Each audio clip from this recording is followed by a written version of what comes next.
भजनों समय के जब मैया जानकी जी लंका नगरी में रोतरी हनुमान जी महाराज पहुंचल बनी मैया जानकी जी के समक्ष परिचय भइल बा। माता सीता जी परिचय पूछतरी कि हे बबुआ तू के हुआ। हनुमान जी महाराज कहनी कि हे मैया हम प्रभु श्री राम के दूत हैं। मैया के विश्वास नहीं के होत। माता जानकी जी कहली कि बाबू नर बा नरे संग कहू कैसे कही का था भई संगत जैसे कि एगो नर में एगो बांदर में संगत कैसे भइल। हनुमान जी महाराज कहने की माँ विश्वास करी राम दूत में माँ तू जानकी सत्य शपथ करुणा निधान की क्यों करुणा निधान के शपथ खा के कहतनी हे मैया हम उन्हीं के दूत अंजनी पुत्र हनुमान हैं। मैया करुणा निधान के नाम सुननी तब रोए लगली रो रो के पूछे लगली कहली कैसे हरे राम राम राम हरे हरे हरे कृष्ण कृष्ण कृष्ण हरे हरे हरे राम राम राम हरे हरे हरे कृष्ण कृष्ण कृष्ण हरे हरे हरे राम हरे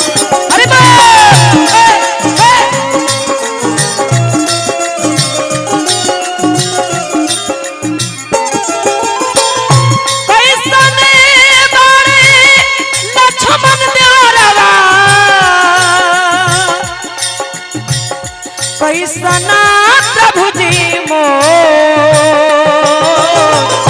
कैसने बारे लक्ष्मण द्वारवा कैसना प्रभु जी मो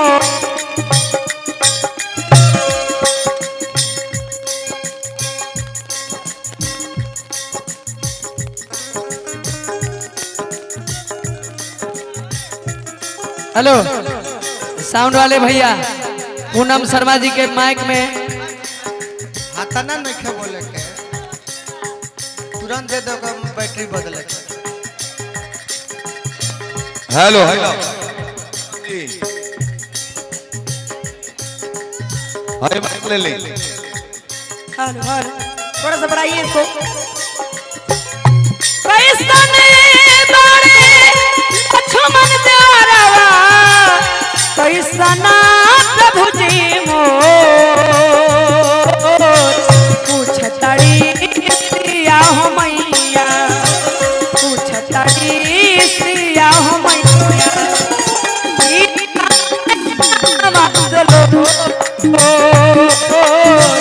पूछतड़ी सिया हो मैया। और आइए हमारे बड़े भैया गायकी में मेरे नजर में भैया एक पीस है ही हमारे बड़े भैया अजीत हलचल जी और साथ में हमारे बड़े भैया आदरणीय अजितानंद जी विपिन बाबा भोला बाबा जिनके ओर से हजारों हजार रुपए का पुरस्कार मैया सरती है इंदुनी राज चुगुनी इनका कारोबार बढ़ाए। और मैं चाहूंगी हमारे साथ प्रिंस बाबू आप मंच पे आ जाएं और थोड़ा इसको संभालें।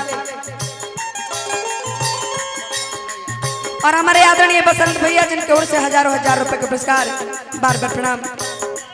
हमरा रमेश भैया पूछतड़ी सिया हो मैया पूछतड़ी सिया हो मैया वीर काने नाम असलो पूछतड़ी सिया हो मैया। और आइए हमारे गार्जियन हमारे पिता बड़े भैया जी हलचल जी के बड़े आदरणीय पिताजी जिनके ओर से हजारों हजार रुपए का दास बार बार प्रणाम उनके चरणों में। सुन लो मेरी पुकार पवन सुत मेरी बारंबार पवन सुत मेरी जय हो। आए बहुत बहुत पुरस्कार बा भैया को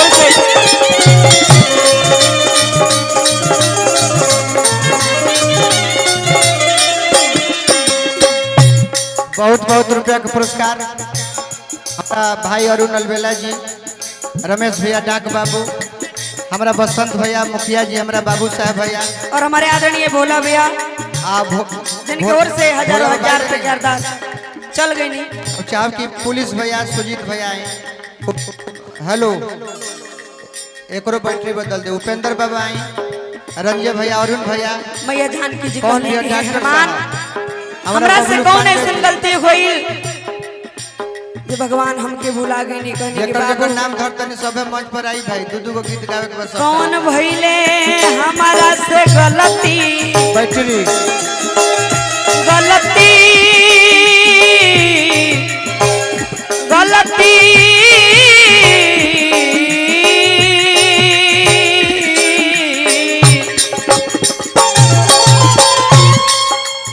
इनका कहा दे तो पैसा तू देबे के बोलता। जिन बोलत रे पैसा देता रे, पैसा देवे ला जहाँ मन करी ओजा होके दी। कौन भइले हमारा से गलती गलती गलती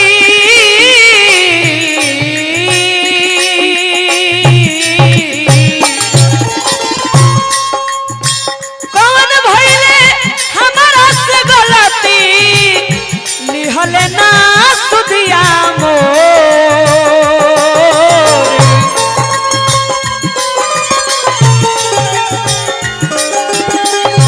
और आइंद्रा भोजपुरी के बहुत ही अच्छे कलाकार आप हैं बड़े भैया अजित आनंद जी, भोजपुरी के हीरो। और आप हैं सन्नी भाई जिनकी ओर से हजारों हजार रुपए का पुरस्कार। मैया सदा इनकी झोली भरी रखे, उनका कल्याण करें। मैया आप हमको प्रणाम ना करें, सम्मान देते हैं। हमारे लिए यही सौभाग्य की बात है कि आप सभी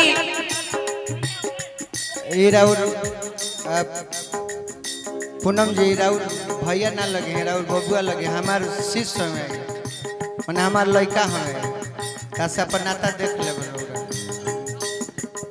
राजनो भैया के मंडली में जना बारे के सभे गोड़ लगे लगी बाबा गोड़ लगता नहीं आउ हमार लड़का लगे। ताई अब आज से सन्नी बाबू जिनका ओर से हजारों हजार रुपए के अरदास बा,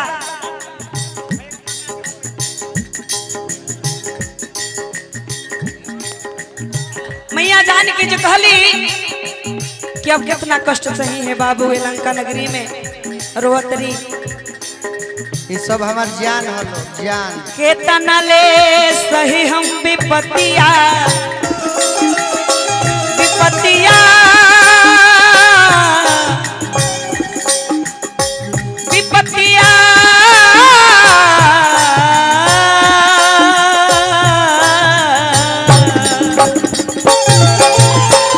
केतना ले सही हम विपतिया लागे नहीं मनवा मोरे।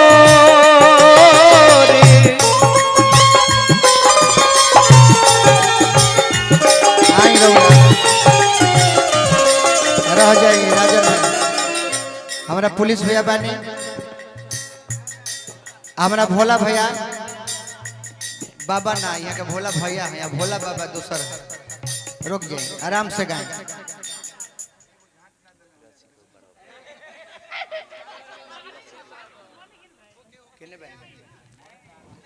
धीरज भैया आए भैया क्या देश बा?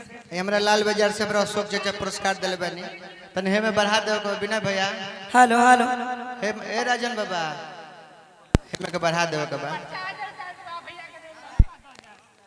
आराम से देवे के बा तो केतना ले सही हम विपतिया लागे नहीं मनवा मोर। कहिया ले है न प्रभु जी।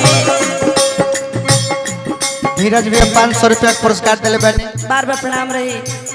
और ये पुरस्कार हमारा बसंत भैया हरे राम बाबा के नगरी से पुरस्कार दिले बानी। कहिया ले है न प्रभु जी, कहिया ले है न प्रभु जी। लंका पे छतड़ी सिया हो मैया।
हमरा बसंत भैया के संगे राजन भैया आइल बनी। हम आग्रह करब कि तनी मंच पर आई। फिर हमरा आइल बा कि धीरज भैया के फिर बोलावे के बा। बेरी बेरी रावण आके आवाज आवा आके आके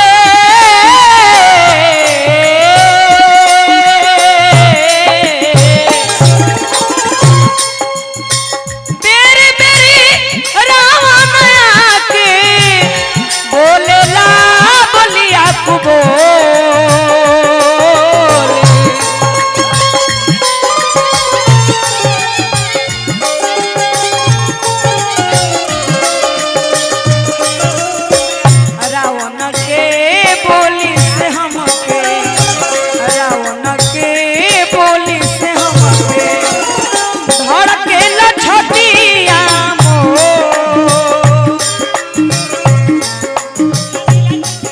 बाबू साहेब मुखिया जी के नाम पर हाईले बसंत भैया के नाम पर धरी है है ना आवा देख लो। आई रमेश भैया डॉक्टर बाबू हम तो पूनम देवी के दिल से तहे दिल से स्वागत करता नहीं, लेकिन हरिराम के नगरी में हमारे लगे तो कुछ भी बा ना, लेकिन 40 बीघा में 1 बीघा पूनम दीदी खाती बा, काले रजिस्ट्री करा ले। हमारे यहाँ सर्वे चालू बा, जरूर नाम डलवा दे। हम 40 बीघा में बाबा हरिराम के नगरी में मैरो में 1 बीघा पूनम दीदी खाती बा, सर्वे में एकदम हम नाम डलवा दे। हमारा भतीजी की खुशी में जो गाना गा रहा बड़ी 1 बीघा ना चाहिए, 1 कट्ठा चाहिए। ऐसा नहीं सर, कोई को बहन बाड़ी संत हम बिलाइए जाए 1 बीघा इनका खतरा ई सब सर्वे में नाम डलवा दे। हम ई सब ऐसा ऐसा लोग बा कि कहत त लिखियो दी, माने ऐसा नहीं कि ना लिखिए कहत कल भूला जाए। 100 बीघा के जोतवैया 200 बीघा के रहल लोग 1 बीघा कह के कलाकारे के लिए 40 बीघा पर आ गइल बा लोग। चलिए हमरा खातिर सौभाग्य के बात कि आप जैसन प्यार आशीर्वाद देने वाला श्रोता भाई राजन भैया नाम है, धीरज भैया रहुआ आई और के आई चाहे ना आई।